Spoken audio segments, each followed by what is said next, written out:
Now, 15 years ago, that's not what I was doing.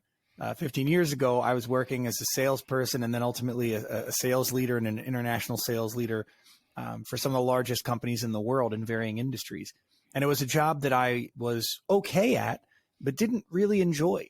That odd situation where they're paying me a lot of money to do this thing that I don't really enjoy doing, but the money makes everything else easier. So I sort of felt stuck.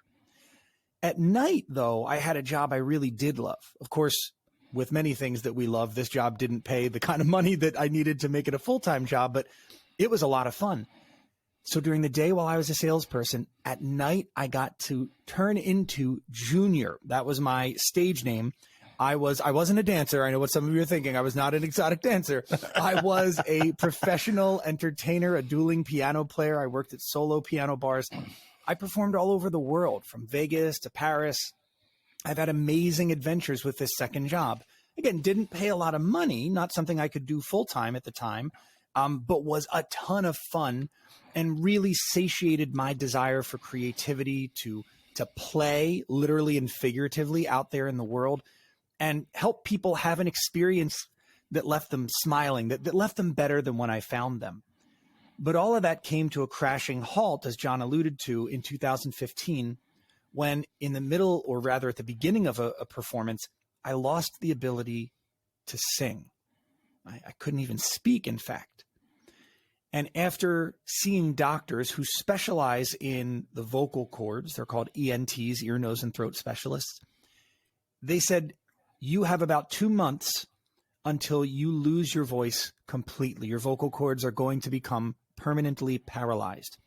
Once that happens, there's nothing we can do to restore your vocal function, to give you your voice back.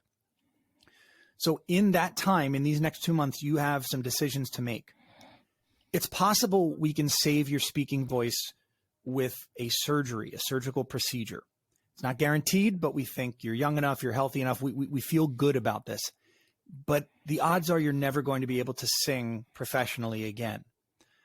And so this also was going to cause a tremendous disruption to my day job, where I made the bulk of my living, where I made the mortgage, the car note, et cetera, et cetera. So instead of thinking of my health first, I thought of the health of my bank account. And I made some decisions about what we did in those next 2 months. And because of those decisions, instead of having one surgery, I went on to need 15 surgeries over the next several years. I spent the better part of a decade in and out of operating rooms, working with teams of vocal rehabilitation specialists, spending hundreds of hours in voice rehab, spending months in complete and total silence while my vocal cords healed from these surgical procedures. And in that time, I learned a lot about myself. I learned a lot about what it means to engage people, how to perform when our greatest resource changes or disappears altogether. Mind being my voice, but some of the folks I work with are in organizations or industries where the competitive landscape is changing.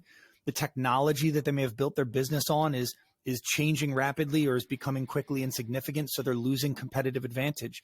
And they want to know, how do they continue to perform at a high level? How do they engage their people and their customers when they're losing these advantages? And so in many ways, while it was incredibly disruptive to my life, while it was not a fun experience by any stretch of the imagination, what I went through was the best thing to ever happen to me, because now the work I do is something I'm passionate about. I find deeply rewarding. It's fun.